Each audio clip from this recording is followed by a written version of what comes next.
That will help a whole lot. Peace, peace, peace. Y'all know what time it is. It is Wednesday night, a little bit after 8 o'clock, and y'all know what y'all here for. Y'all here for that quick 30 with your host, the two-time ATL's hottest DJ, the God DJ Agony, also known as Dr. Dope, where our motto here is simple: own the building. So we are here for our quick 30 this week. First of all, big shouts out to DVP last week, Darren Bell for coming through and dropping them jewels on code violation. Yo, if y'all did not see last week's show, definitely go back to YouTube and pull up the code violation from last week, the code violation show from last week. Yo, that one right there, that was 60 minutes of just hardcore knowledge. Like you if you didn't get something out of that show, you completely wasted your time. You completely missed out. It was, yeah, like just go back and watch it again and start over. If you didn't get nothing out of that show, there was plenty to get from that show. I promise you. Pretty with ambition. Yo, big shouts out to you. What's going on? Done checked in. You know what I'm saying? You know, we do the quick 30s, do a little simulcast right here to my fine people on Instagram. What's up with y'all? My people up here on YouTube. We here. We here every week. So you know what I'm saying? This week's topic for the quick 30. And I know y'all saw it in the description, but top 10 movie soundtracks of the 90s. Now, then I had to break it up into the 90s because there were other eras, and we'll probably be revisiting them on the quick 30 as well, that had great soundtracks. But the 90s seemed like that period to where you had soundtracks that were better than some of the albums that came out that year. You had platinum soundtracks to where these soundtracks are selling like whole albums. And then you had some soundtracks, to be honest, that were better than the movies they were attached to. Yeah, that actually happened. So that's what we're doing tonight. We got 10 of those. I'm gonna go through the movie, the soundtrack, some of the hot songs that jumped off of them. And let's have some fun with that. Let's jump into number 10 right now. Number 10, um, and I'm gonna be honest with you. 10 through 6 are pretty much in no particular order. It was just as I thought of them, that's how they hit the paper. But like I said, 10 through 1 is just my lists are always stacked, people. So it's like one of those type things. Well, why do you put this? Look, the list be stacked. The list be stacked. Anybody got any suggestions, you know what I'm saying, that I don't cover, or anybody got suggestions of something that I should have had or I should have, drop them in the chat, man. You know what I'm saying? That's what y'all here for. You know what I'm saying? Y'all here not just to hear me and my great melodious voice read off this top 10 list, also to interact and have fun with me. Let's kick good shit. You know what I'm saying? So, number 10, we're going to jump right into it. Menace to Society.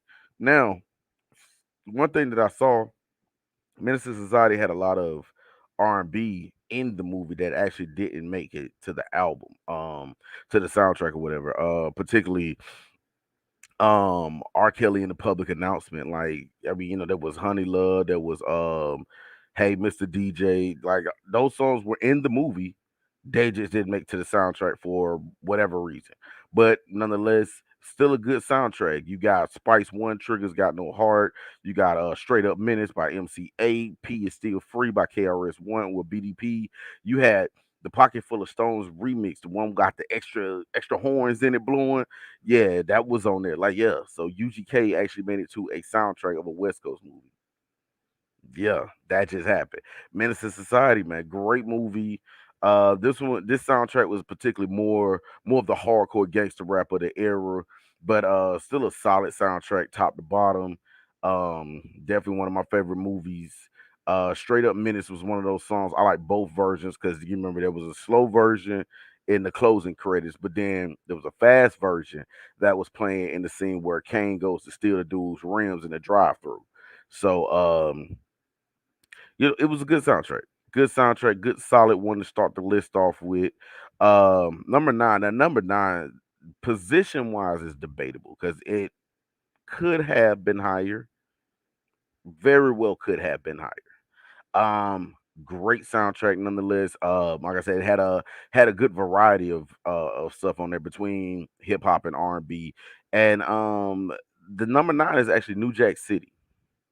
Yeah, I mean, let's start off from the title sequence. For the Love of Money, where Queen Latifah brings the song in, and then you got Troop, who was a popular group at the time, and Guy, Gerald Levert, and his brother and his cousin. You know what I'm saying?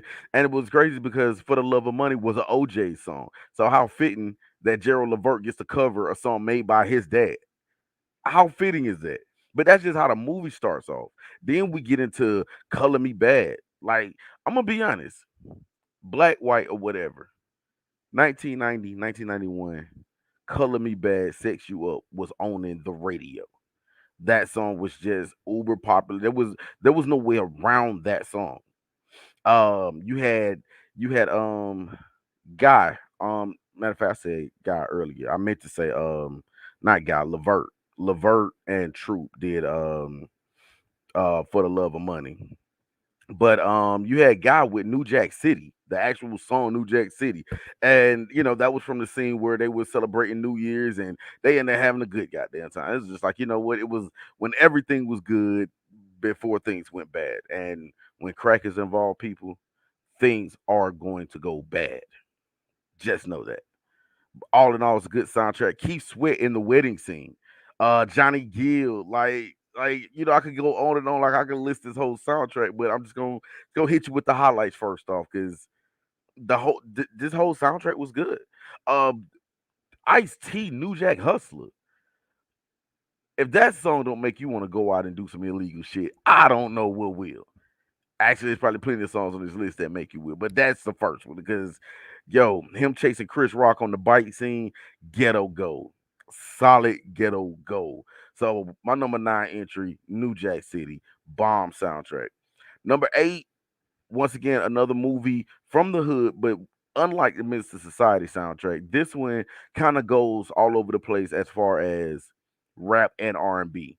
So, um, number 8 is Boys in the Hood. Number 8 is Boys in the Hood.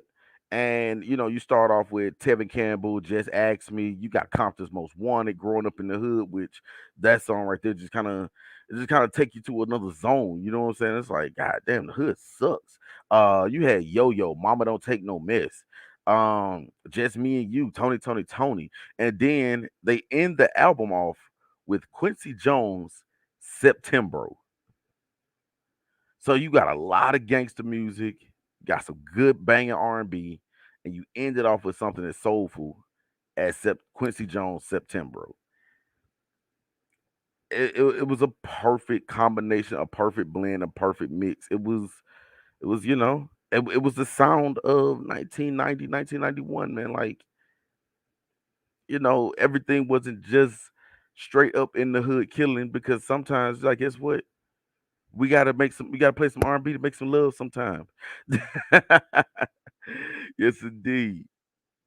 And so, going into number 7, number 7 debatably could have been very much higher on this list. Um, and it's one of my favorite soundtracks from one of my favorite movies. Um, one of my favorite movies of all time. Like, this is definitely top 5 movie in my opinion. It is the movie that, if anybody knows DJ Agony personally, they know that whenever I bring up this movie, this is the movie that made me say, "Hey, I want to be a DJ." This was when that sixth grader who probably still should have been watching this movie saw it for the first time and said, "I want to do that." That is Juice. The Juice soundtrack, another one to where you got a perfect blend of hip hop and R&B, and it just works. So, jumping into some of the songs that came off of this soundtrack, you had Uptown Anthem by Naughty by Nature, and Tretch is actually in the movie. Tretch, if you didn't never notice this, Tretch is in the movie. He's part of Rodamez's crew, the dudes that was bullying Tupac through the whole movie. Tretch is in that crew. Yeah, Tretch bullied Tupac. That's how that happened, y'all. That's exactly how that happened. So, you got Uptown Anthem by Naughty by Nature. You got Know the Ledge, probably one of Eric B. and Rakim's best songs ever. Know the Ledge. Steady on shaky ground, too close to the edge. And let's see if I know the ledge. And then you look at the verbiage, it's like, know the ledge, knowledge. Put some in your head, people. That was a freebie from DJ Agony. You're welcome. Um, is it good to you? Now, here's one of the things that I was grown years old when I learned. There were two versions to this song. I always heard this song with Heavy D. with Heavy D rapping through it, not knowing that there is an original version that was on this soundtrack without Heavy D, where a young lady, Tammy Lucas, sung the whole song. The girl that's singing the hook on the Heavy D version is a version of a song where she's singing the whole thing. Tammy Lucas. Yeah, look her up. Look that version up. If y'all didn't know, you know what I'm saying? Now you know. And if y'all did know, you should have told me. Start watching y'all because y'all know stuff and be holding out on information. But yeah, is it good to you? Enough respect, Big Daddy Kane. You know that song just reminds me of the scene where they were in the DJ battle and the dude's going in and he's going nuff nuff nuff. It's just like and Aaron Hall, Don't Be Afraid, man. Like that was another banger. I mean, Teddy Riley had his name and fingerprints all over this soundtrack, but in the early '90s, Teddy Riley had his hands on a little bit of everything. So, big shouts out to Teddy Riley, big shouts out to the New Jack Swing era, big shouts out to Juice. I mean, it had Pac in it, y'all. Like, if nothing else, it had Pac in it. And Pac made that movie. I promise you, Pac made that movie. That movie was so cold in so many ways, and like I said, it was the movie that inspired me to say, "Hey, you know what? I think I could do that thing they're doing," and I say I've done pretty well at it. I think I have. More so, give or take. 2 awards later. Yes, indeed. Number six. Number six was a soundtrack that I didn't really get on this one until later, but this soundtrack it was a whole different kind of vibe because you got songs by Michelle I could never pronounce her name. I wanted to say it was like Indigo Cello or something like that, but I'm probably butchering it as we speak. Uh Janae, but then you flip the coin, you got songs by Outkast and Ice Cube. But then you flip the coin again, you got a whole rock out song from Rage Against the Machine. I'm talking about the Higher Learning soundtrack, people. Yeah. And if you remember the movie and thinking about that movie was a hodgepodge of characters. You know what I'm saying? Like you had think about it like this: the scene where they're all moving in the dorms for the first time, and they go to each person's room and have music playing to what they would probably be listening to. Like the what is it, Christy Swanson's character sound like she's listening to something like the Cranberries or something, and then you go to Remy, and Remy's got this hard metal going on, and then you go to Omar Epps. Omar Epps is listening to Outkast. You know what I'm saying? So you got such a blend, particularly when you go to college. Anybody in the chat or is watching this that has gone to college and not necessarily your HBCUs, but gone to a predominantly white institution, you'll know it's such a hodgepodge of who's who when you get there. HBCU, you kind of know what you're gonna get. There's a big old B in it for black, so you know what you're gonna get.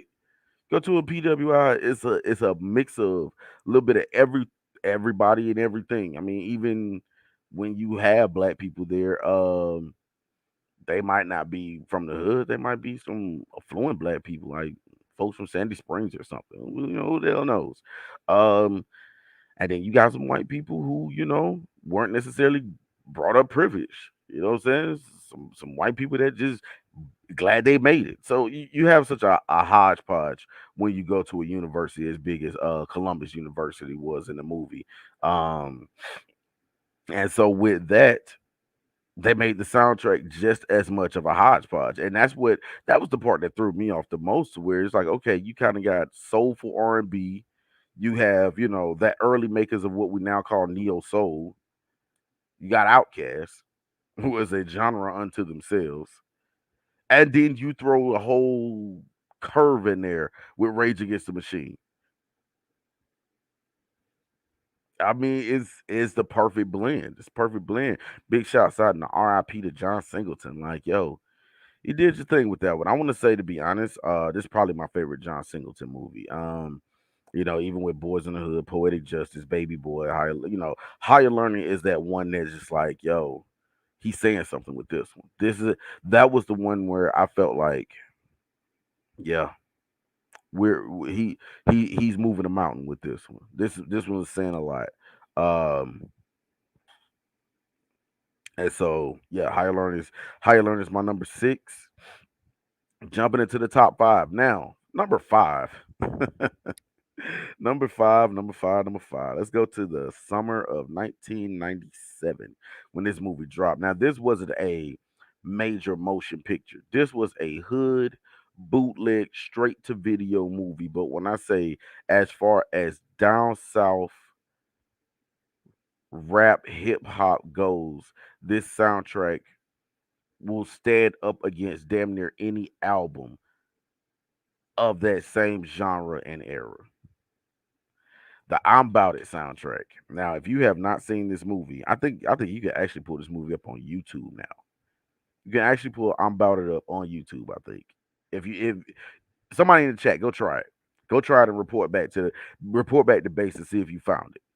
If you have not seen this movie, it was a movie made by Master P, and this was in the early days of No Limit, to where hey, I got a little money. I'm gonna shoot a movie in my hood, and that's what he did. And it was a fairly good movie for a hood, low budget movie. But the soundtrack, my goodness, soundtrack is easily one of the best productions that No Limit put together in that time period where they were pretty much overly dominating the music industry. You know what I'm saying?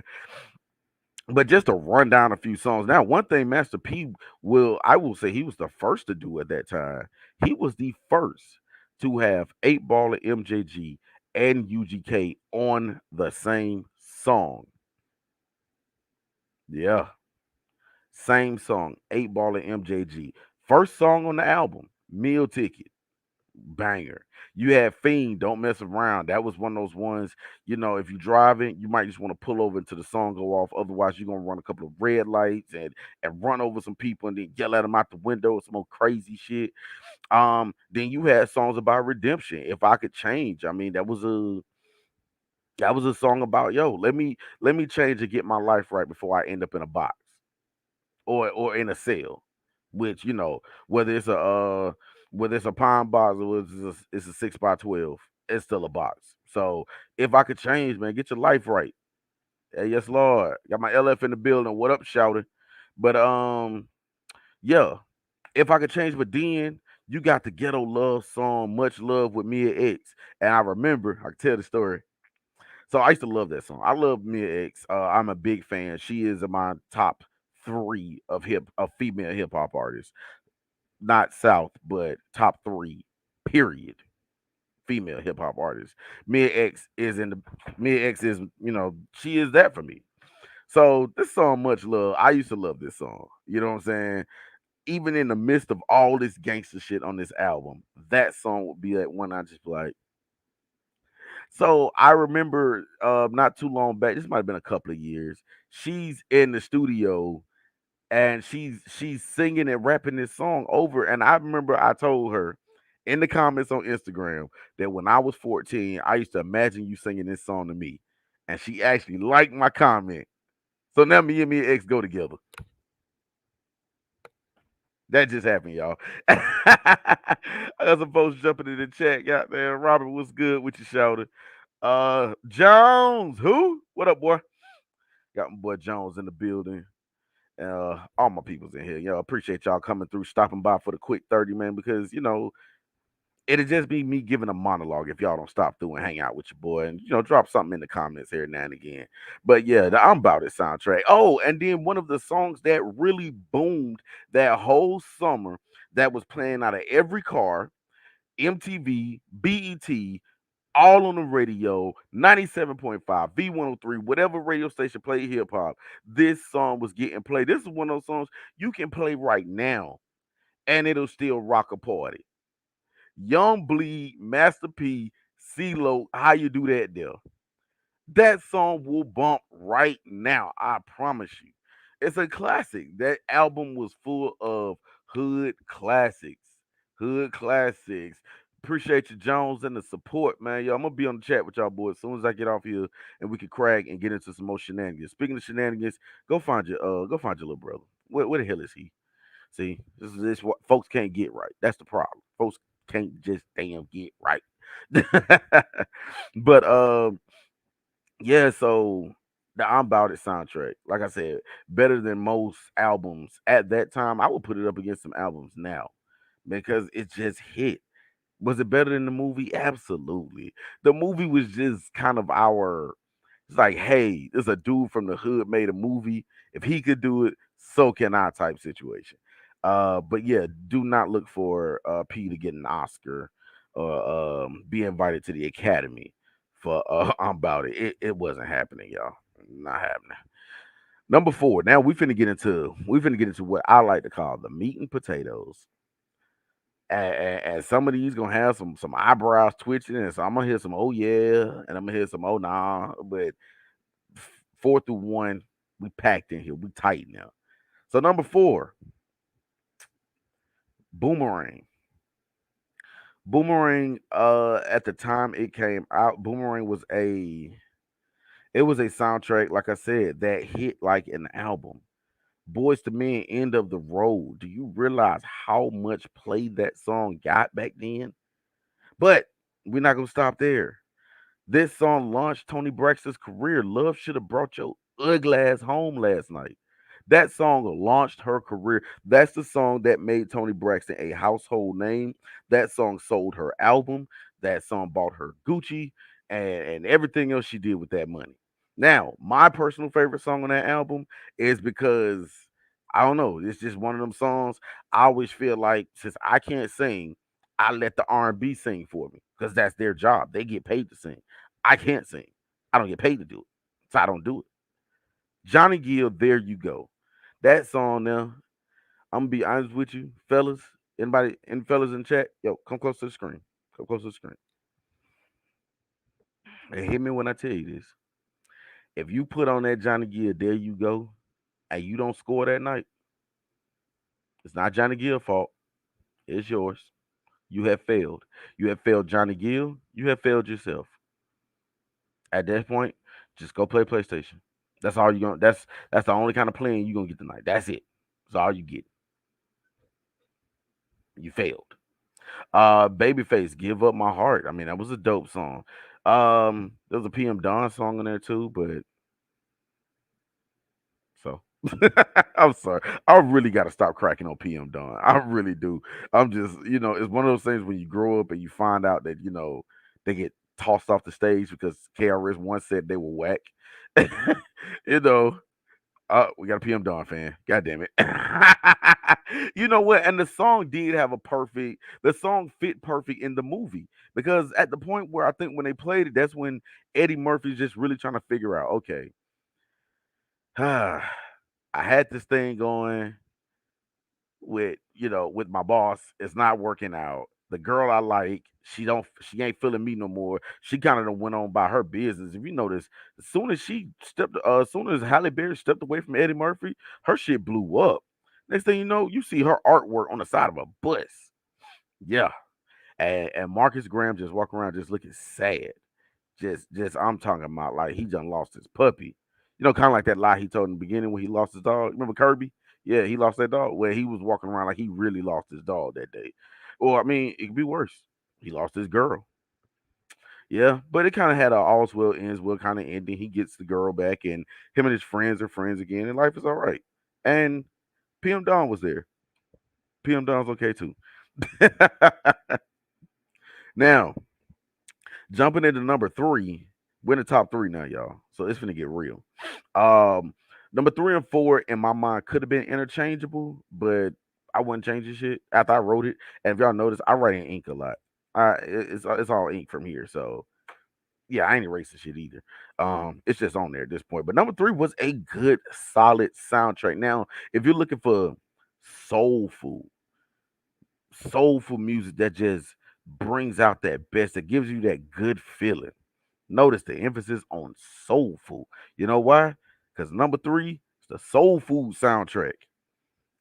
It just brings out such good feelings listening to that soundtrack. Think about it like this. First off, we're gonna lead off with the obvious Boys to Men song for Mama.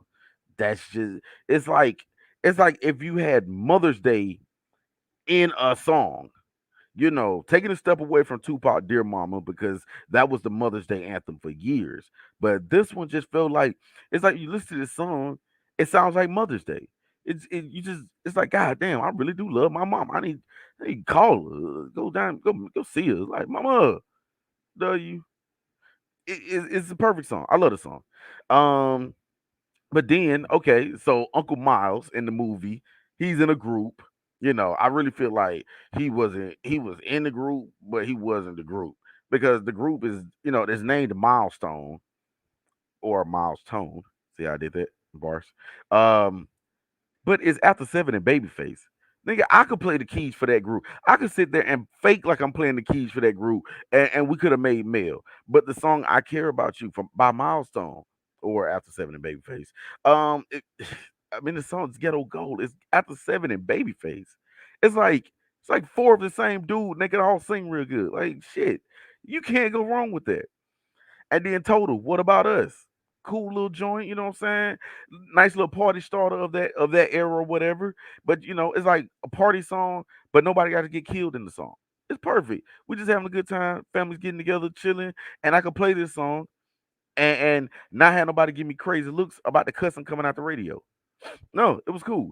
Drew Hill, we're not making love no more. Now that song, well, ain't nothing good about not making love, y'all. So, when y'all get a chance, go make some love.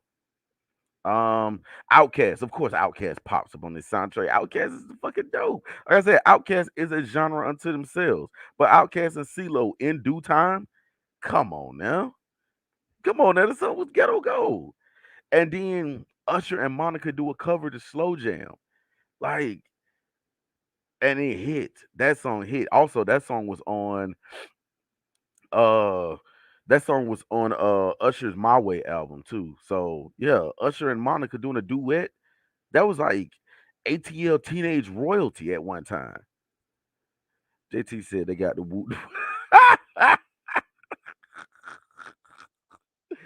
Big shots out to Big Country over there on that whoop whoop again. Damn it. So yeah, number three is the Soul Food soundtrack. Now number two is locked in at its place. It was not interchangeable with anything else on this list because this is once again another soundtrack that was better than some whole albums coming out of the Death Row camp for probably one of the most beeline movies I've ever seen. This movie is so okay. It's so average. It's so yeah. I could come and go with this movie, to be honest. Above the rim, y'all. And y'all already know the only reason y'all watched this movie was because of the soundtrack and because Pac was in it. That's how it happened. I know that's why y'all watched the movie. I know that's why I watched the movie. I thought the movie was at best, but everything where Pac was in it, ghetto gold. But the soundtrack, amazing. So you started off. So for y'all who don't remember, SWV's first album, the song "Anything" was on there, but it was an intro and it was slowed down.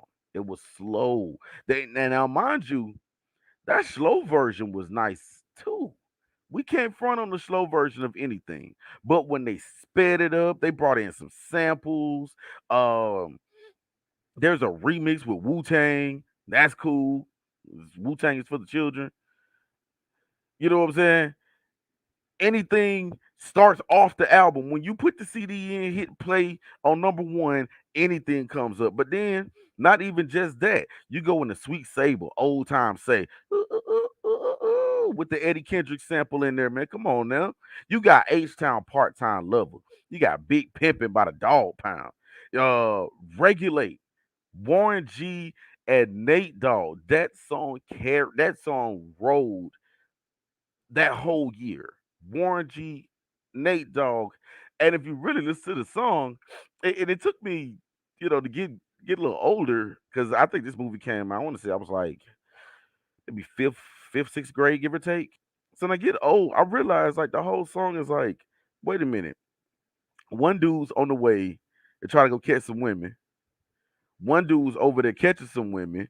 His homeboy gets robbed. He roll up on him. He get rid of all the bad guys, shoot up all the bad guys. They swerve back across the street, get the girls, go to the hotel, and have a party.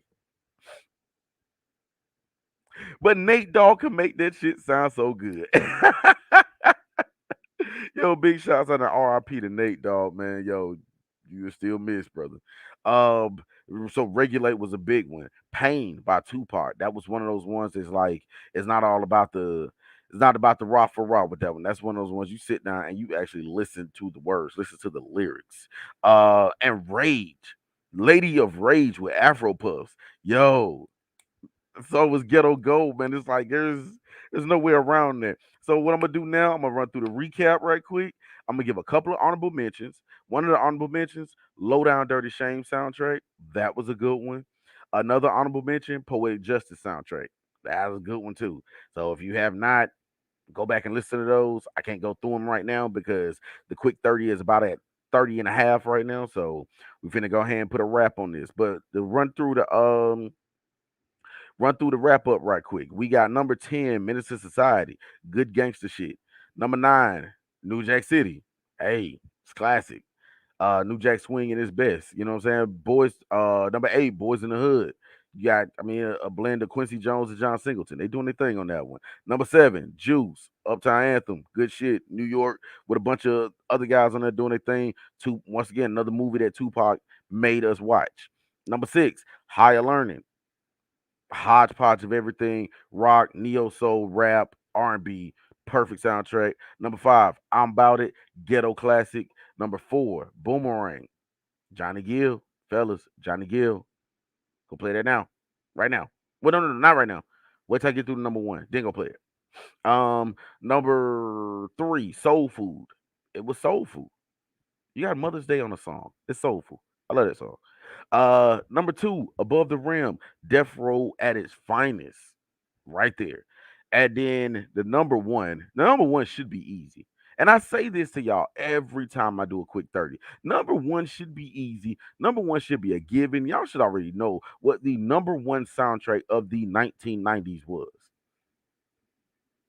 Y'all probably don't know. I'm gonna tell you anyway. Waiting to Exhale. Waiting to Exhale, Babyface sat down and he said, "This is a movie about women overcoming things, learning things about themselves, feeling empowered by the end. So, what I'm going to do, I'm going to write a whole soundtrack, and it's going to be nothing but female artists on it. Oh, also another honorable mention. Well, I'll get to that in a second, but nothing but women on this soundtrack. Whitney Houston's on 3 different songs. Brandy sitting up in her room. Tony Braxton with Let It Go, Let It Flow. Um, Shantae Moore. We all love the Shantae Moore song. We have no idea what she's saying. We have no idea what she's talking about. But it's like, it's so soulful. You just sit up there just like, yeah, talk that gibberish to me. You know what I'm saying? I love when you talk that, yeah, yeah, yeah. Because I didn't, I mean, goddamn, like some of everybody's on there. You got like the top women of R&B, and they are on this soundtrack. It is probably one of the best written, composed, and executed soundtracks of the 90s and probably ever, to be honest. I mean, Waiting to Exhale was just that good of a soundtrack. Was it that good of a movie? Depends on who you ask. Just don't ask DJ Agony. You can play with. Oh yes, Waiting to Exhale is it definitely gets the title for being skip proof. It is a skip proof album. But another honorable mention I had, the Set It Off soundtrack. Set It Off had a good soundtrack. If you so as far as the honorable mentions go look up Poetic Justice, Low Down Dirty Shame, Set It Off. Those are great soundtracks. They just did not make the list because, like I told y'all, these lists be packed. They packed in tight. You know what I'm saying? Big shouts out to everybody that came through and checked out the quick 30, kick good shit with me. Appreciate you, LL. Appreciate you, Robin. My boy Jones, JT, and his woot woot. You know what I'm saying? Folks down here on IG, Pretty with Ambition. Appreciate you for coming through. And stay tuned. We're doing some things over here at the Dope Show to where pretty much we will be streaming on just about every platform. I'm working on some things over here, trying to get some things done, you know what I'm saying, teetering around a little bit. And we're gonna have it moving for y'all. So yo, big shouts out to everybody and thank you to everybody that comes through. There may and or may not be a Dope Show Friday.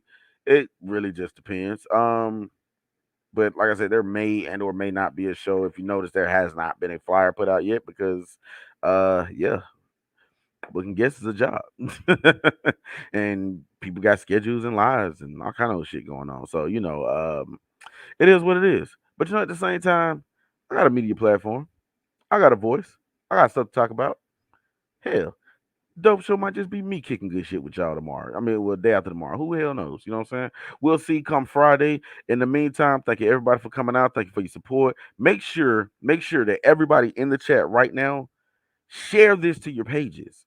Share this link to your pages. Let's get the word out there. Let's get some people in here that, you know what I'm saying, that have not been here before. You know what I'm saying? So definitely get off this, hit the share button, copy the link, go to your Facebook, paste it, post it, and bring some people in, man. Bring some friends with you next time. You know what I'm saying? Because, hey, when it comes to this dope shit, the more the merrier. I end this show like I end every show. Imitation is the sincerest form of flattery that mediocrity can pay to greatness. I am DJ Agony. Waiting to Exhale was a dope soundtrack, and I am out. I will see y'all Friday, or maybe I won't. Who the hell knows? Until then, peace.